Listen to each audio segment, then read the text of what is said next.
cidade foi feita, quando a cidade de Brasília foi planejada, a Praça dos Três Poderes tem toda a questão ali, né, da construção que remonta isso, que lembra isso. Então, o Supremo está na mesma distância para o Legislativo, que está na mesma distância ali para o Congresso, para o Palácio do Planalto. Todos estão exatamente na mesma distância e na mesma altura. O Congresso parece mais alto porque ele tem 2 torres de 100 metros, mas a base deles está no mesmo platô da Praça dos Três Poderes. Então isso tem muito significado, mas que parece que, na prática mesmo, isso sai do controle.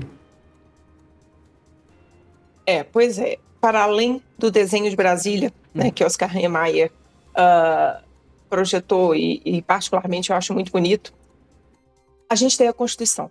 Quando a Constituição estabelece no artigo 2º que os poderes são independentes e harmônicos entre si, ela não estabelece qualquer tipo de sobreposição, qualquer tipo de hierarquia entre eles. Tanto é que quando eu ministro aula sobre, né, essa parte de separação de poderes, eu falo, senhores, imaginem que nós estamos num grande triângulo, em que, não um triângulo na sua vertical, mas um triângulo na horizontal, em que todos estão ali na mesma posição. E para além disso, eu tenho que lembrar que o ministro do Supremo Tribunal Federal, presidente da República, presidente da Câmara dos Deputados, presidente do Senado, eles são servidores públicos, eles são agentes públicos como quaisquer outros.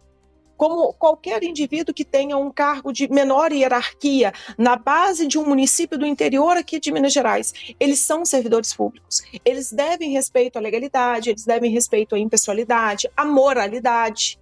Então, que são princípios que estão esculpidos no texto da Constituição, no artigo 37. Então, não se pode criar essa ideia, como você disse, infelizmente, a gente às vezes percebe, não só de ministro do Supremo, mas de alguns outros cargos de maior hierarquia, de maior relevância, um distanciamento, como se fosse um grupo intocável, um grupo inacessível. Não, muito antes, pelo contrário. A Constituição, ela está acima de todos os indivíduos, inclusive dos ministros do Supremo. Então, eles devem obediência à Constituição, às legislações deste país. E quando o Supremo, por exemplo, só fazendo uma pequena digressão, ontem, quando o ministro Flávio Dino expede aquela liminar envolvendo a questão dos supersalários, dos penduricalhos, como algumas pessoas estão chamando, peraí, ele está certo, ali ele se aproxima, porque essa decisão, com certeza, ela tem muita relação com que a população, dentro da sua, vamos dizer assim, da sua falta de conhecimento técnico, entende como minimamente viável ou inviável, como que alguém vai ter um salário acima de R$46 mil por mês, quanto que isso afeta nos cofres públicos. Olha que interessante, olha o trabalho, não só para o âmbito do poder, de uma forma geral, do poder judiciário, para a própria Constituição, mas a sociedade entende. Agora, quando se nega a discutir um código de conduta, a sociedade não vai entender. Peraí, como assim? Na hora de conversar sobre vocês não querem conversar, vocês não querem agir. Não significa que vai ficar uma pessoa engessada naquele cargo de ministro do Supremo. Muito não é isso que a gente quer. Muito pelo contrário.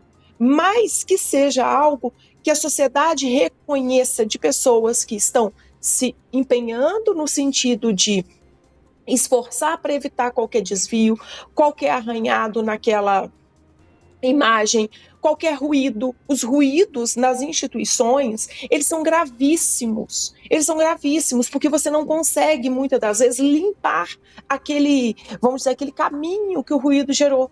Vai ter sempre alguém que não ficou sabendo que a situação se esclareceu, que a situação se organizou. Então, a gente tem que evitar para qualquer cargo no funcionalismo público brasileiro o ruído.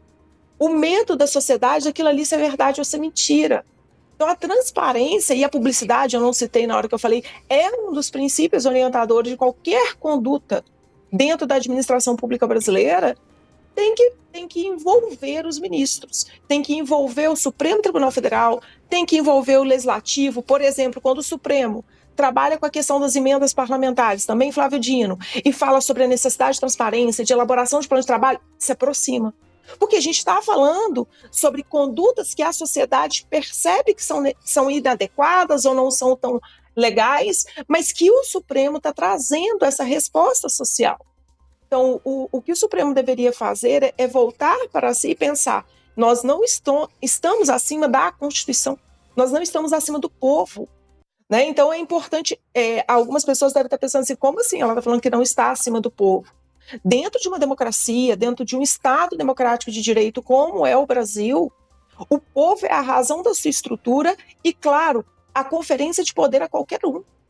Tá certo? Então, não há que se falar em um Supremo que não trabalha para a Constituição e para o povo brasileiro de uma forma geral. Né? Porque o povo, consequentemente, reuniu e a Assembleia Nacional Constituinte fez a Constituição.